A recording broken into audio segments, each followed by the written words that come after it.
I am Stella, 29 years old, and I have been my sister's unpaid nanny since she placed her firstborn in my arms at the hospital and said, "You're so good with him." That was 7 years ago. I did not know that sentence would become the blueprint for my entire adult life. Before I tell you what happened last Thanksgiving, let me know it's in the comments where you're watching from. And if you've ever had a family member, treat your home like a free hotel with childcare included. Hit subscribe, because this one is for you. Let me back up. My sister Gwen is 5 years older than me and has always occupied a different universe within our family. She was the one who got the car for her 16th birthday. She was the one whose college tuition was paid in full. She married Brett, who comes from money and makes more of it selling commercial real estate, and together they live in a 4-bedroom house in a suburb outside of Charlotte, with a primary suite that I am fairly certain is larger than my entire apartment. I chose a different path. I am a freelance web developer. I work from home, I set my own hours, and I have spent 6 years building a client base I am genuinely proud of. I do not make what Brett makes. I am not trying to. I like my work, I like my life, and I like the quiet of my apartment on a Tuesday morning with coffee and a deadline, and nobody asking me for anything. The problem is that Gwen has never once heard works from home as anything other than is available at all times. Oliver is 7 now. Phoebe is 4. They are wonderful. Oliver with his obsession with space and his habit of narrating everything he does, as if he is the subject of a documentary. Phoebe, who calls me Stella Bell and insists I braid her hair a specific way time she sees me. I love them completely. That part has never been in question. What I do not love is being volunteered as their caretaker without being asked. It started the way these things always do, small enough that you could almost explain it away. Gwen would text me on a Thursday afternoon. Dropping the kids off at 6, Brett has a work thing. Not a question. A calendar notification. Or she would call while I was in the middle of a client meeting and say she needed me to pick Oliver up from school. Just this once. She had a conflict. The just this once became so frequent, it stopped meaning anything at all. My mother's response, whenever I brought it up, was some version of, "Gwen has so much on her plate." My father's was, "Family takes care of family, Stella." I believe that, genuinely. But in our family, the care only ever flowed in one direction. The real breaking point came in the spring. Gwen and Brett decided to spend a long weekend in Savannah for their anniversary and told me on a Wednesday. The trip was Friday. I had a deliverable due Monday for my biggest client at the time. A full site redesign I had been working on for 11 weeks. I stayed up past 2 in the morning both nights with Oliver asleep on my couch, and Phoebe curled up against my dog so I could still make the deadline. When they came back, Gwen handed me a candle from a gift shop and said, "The kids were angels, right? I knew they would be." No thank you. No acknowledgement that I had rearranged my life around her trip. Just the assumption that I had been delighted to do it. I started seeing a therapist in June. Her name is Dr. Fenwick, and she is exactly the kind of person you need when you have spent years convincing yourself that the anger you feel is unreasonable. I described the candle situation. She listened for about 4 minutes and then asked very calmly, "Stella, what would happen if you simply said no?" I genuinely did not know. That was the entire problem. Gwen had never needed to ask properly because I had never required it.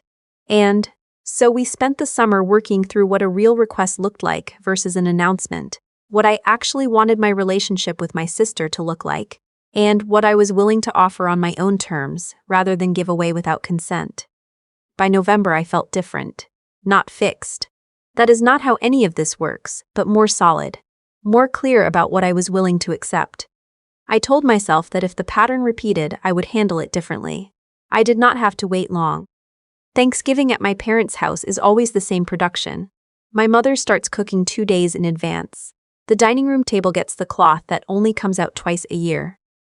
My father watches football until he is called in to carve the turkey, which he performs with a level of ceremony I find both excessive and quietly charming. Gwen and Brett arrived with the kids and a bottle of wine and their usual energy, the energy of people who are deeply comfortable taking up space. Dinner was good. Oliver told us 7 facts about black holes. Phoebe fell asleep against my arm before dessert. and had to be carried to the couch. My mother's sweet potato casserole was what it always is, which is to say perfect. It was during the pie. Brett cleared his throat and said he and Gwen had some news to share.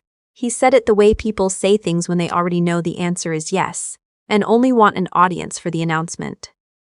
Gwen's face had a smile on it that I now recognize as the smile she wears when she has already planned something that involves me.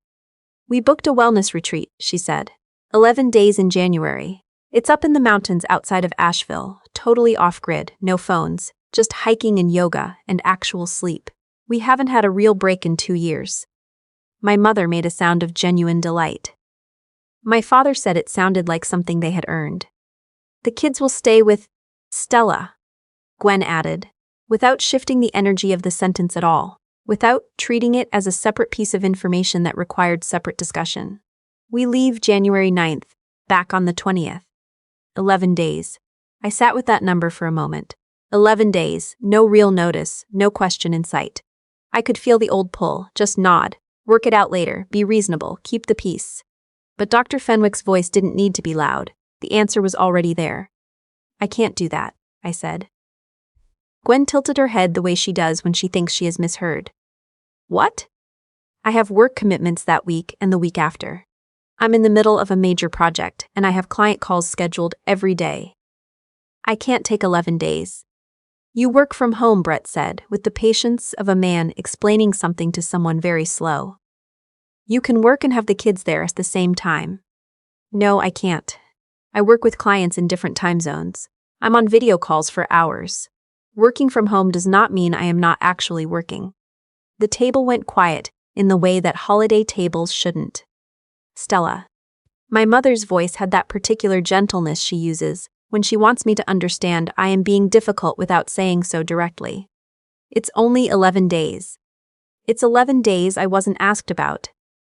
It's 11 days I'm finding out about right now, at the dinner table, as if it's already decided. Gwen put her fork down. I'm your sister, I thought. You thought I would say yes, I finished. Because I always say yes. But I can't do it this time, and I need you to make other arrangements. My father said my name in a tone that meant we would discuss this later. Looked at the ceiling. Brett looked at...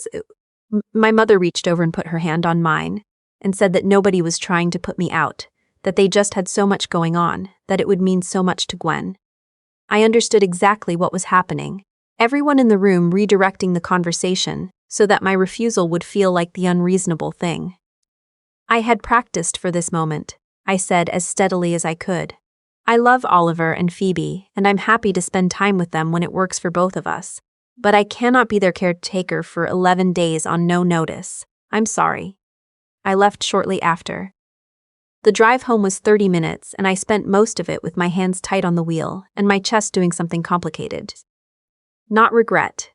Not guilt exactly. More like the feeling of having jumped from something high, and not yet knowing whether the water was deep enough. That night, my phone lit up in a steady stream. Gwen first, asking if we could talk. Then Brett, which surprised me. He almost never texted me directly, saying he hoped I understood how important this trip was to their marriage. Then my mother, 3 messages, each a variation of please reconsider.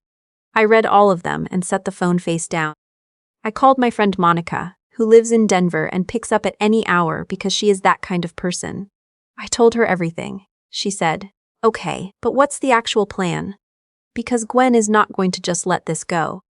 She was right, I needed a plan. The next morning I moved fast. I called a colleague I had been meaning to bring onto a project. She had capacity and we had talked about collaborating for months. I formally looped her in, which filled my January calendar in a way that was real and documented. I reached out to 2 potential clients I'd been sitting on, arranged intro calls during the 2nd week of January. I was not inventing fake obligations. I was doing work I should have been pursuing anyway, with the added clarity that my schedules needed to be genuinely locked. Then I booked a cabin in the Smoky Mountains for January 9th through the 15th. A place called Ridgeline Hollow. 1 room, a wood stove, a view across the valley, decent enough internet to connect for work. I paid the non-refundable rate without flinching. I also made a deliberate decision about something. I had imagined the scenario in my head many times. saying no, and then waiting around for the confrontation to come to me, watching through a window while someone arrived at my door. I refused to do that. I would be gone before anyone arrived. No dramatic note taped to the door, no face at the window, simply not there. I should also tell you the thing that people always ask about later, because it matters. My parents genuinely could not take the kids that week. My mother was having a partial knee replacement on January 13th. My father would be with her for the surgery and the early recovery. This was scheduled months in advance. It was not something I invented to justify myself. It was real, and it was part of why Gwen had defaulted to me. But defaulting to Stella still required Stella's agreement, and that conversation had never taken place. When Gwen called 2 days after Thanksgiving, I was ready. "I've been thinking about it," she said, "and I just don't understand. You've always been there for us. What is going on with you lately?" "Nothing is going on with me. I've been right here the whole time. I've just been saying yes when I should have been asking to be asked." That doesn't even make sense. It means I would have liked you to come to me before booking the retreat. To ask if I was available and willing. Not to announce at the dinner table that I'd be watching your children for 11 days. A pause. "We didn't think it would be a problem." "I know," I said. "That's exactly what I'm telling you." She pushed back the way I expected.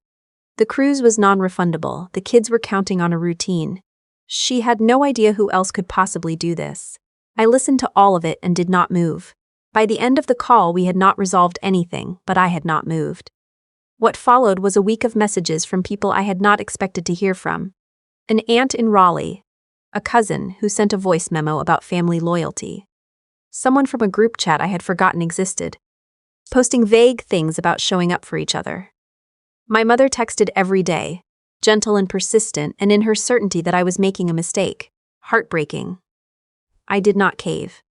On January 8th, the day before Gwen and Brett's departure, I loaded my car with my laptop, my portable monitor, a week's worth of groceries, and my dog Biscuit, who takes up most of the back seat and has strong opinions about road trips. I left at 7 in the morning. I sent Gwen a text that said, "I hope you and Brett have a restorative trip. I won't be available this week. I've left my emergency contact information with Mom in case anything comes up with the kids. Love you." Then I turned my phone to airplane mode and drove south. Ridgeline Hollow was everything I needed it to be. Small, cold, quiet in the way that mountains are quiet. Not silent, but full of sounds that don't ask anything of you. I built a fire that first night and sat in front of it with Biscuit and a book I had been trying to finish for 4 months and read until midnight without thinking about anyone who needed something from me. On the second day, I turned my phone back on. 46 messages. 19 missed calls. I scrolled without opening most of them, assessing the size of the storm from a distance. My mother at 2 in the afternoon. Gwen called. "She's very upset." "Where are you?" A cousin I barely knew in the family group chat, tagging me in something about the importance of showing up. I sent my mother one message. "I'm safe, I'm working, I love you, I'll call when I'm back," and put the phone away again. On day 3, something happened that I had not planned for. I got on a video call with a potential client I had first reached out to in November. A mid-sized e-commerce company referred to me by someone I had worked with 2 years earlier. We had been playing scheduling tag for weeks. The call lasted 90 minutes. At the end of it, they wanted to move forward. The contract they sent that evening was the largest of my career. I sat in front of my laptop with the mountains out the window and read it twice, and then cried a little, which I think was about more than just the contract. When I drove home 6 days later, Gwen and Brett were still in Asheville. They had found a solution. Brett's mother had flown in from Wilmington, and a local babysitting service had covered the overlap days. Oliver had reportedly become obsessed with the babysitter's vintage pickup truck.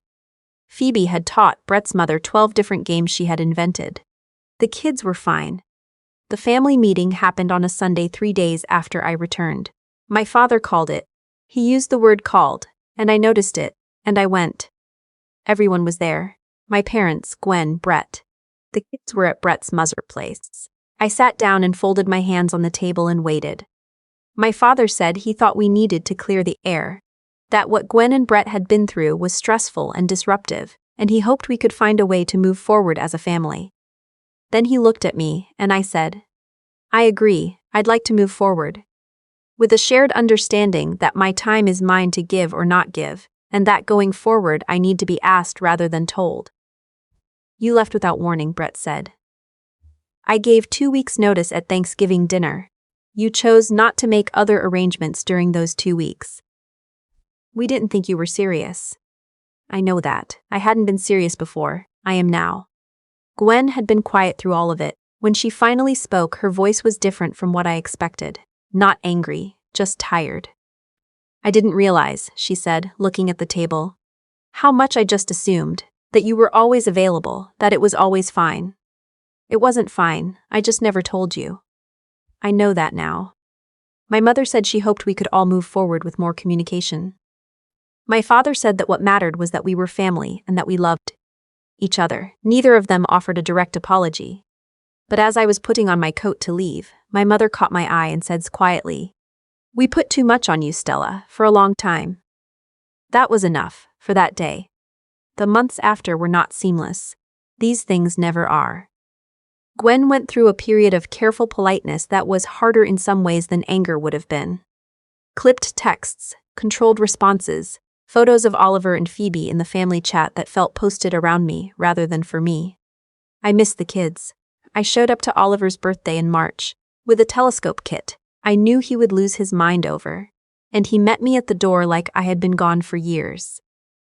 In April, Gwen called and asked if I'd be willing to come over for dinner the following Saturday. Just dinner.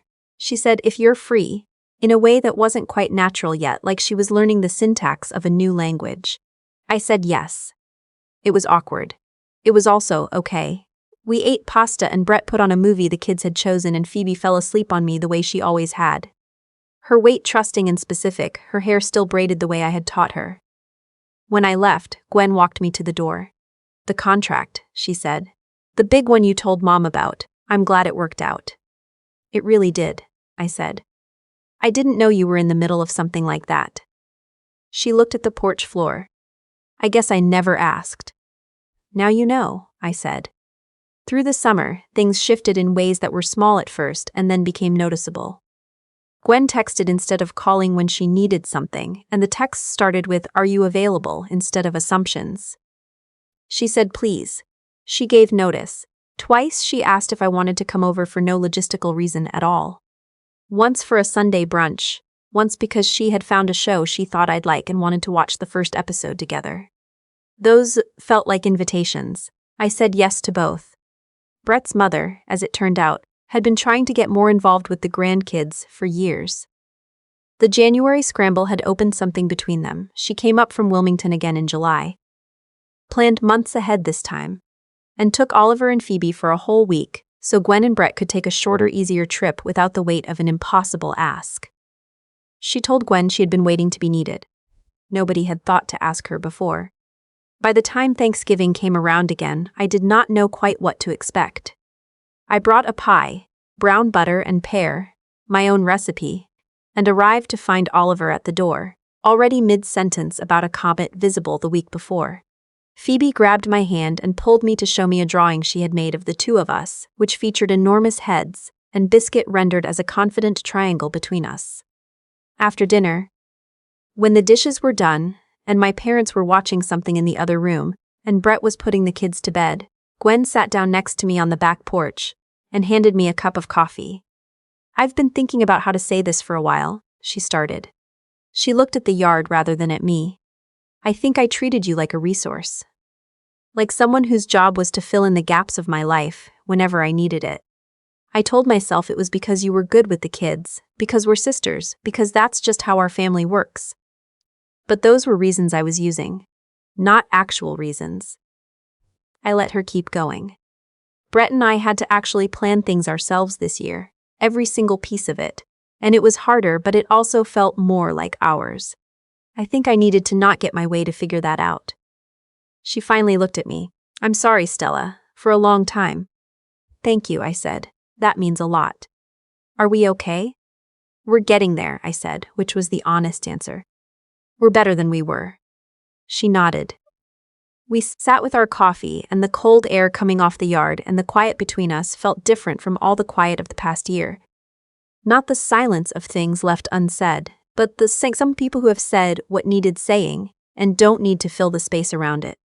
On the drive home, I thought about something Dr. Fenwick had told me when I asked whether setting a boundary was worth the cost of everything it disrupted. She had said, "The disruption isn't the cost. It's evidence that the old system wasn't working." Healthy systems don't collapse when one person says no. I thought she was right. I thought about Oliver and his telescope, and Phoebe's crayon drawing, and my sister on the porch with her hard-earned honesty. I thought about a contract signed in a mountain cabin while everyone expected me to be somewhere else, doing something else, for someone else. I thought about all the times I had said yes when I meant no, and how each one had felt like kindness and how none of them had actually been, not to anyone. If any part of this found you, if you've spent years being the one who always says yes, because the alternative felt like too much to explain, I would love to hear your story in the comments below. Like and subscribe if this one resonated with you, and share it with someone who might need the reminder. Setting boundaries isn't selfish. It's the only way the people around you learn what it actually costs to love you well.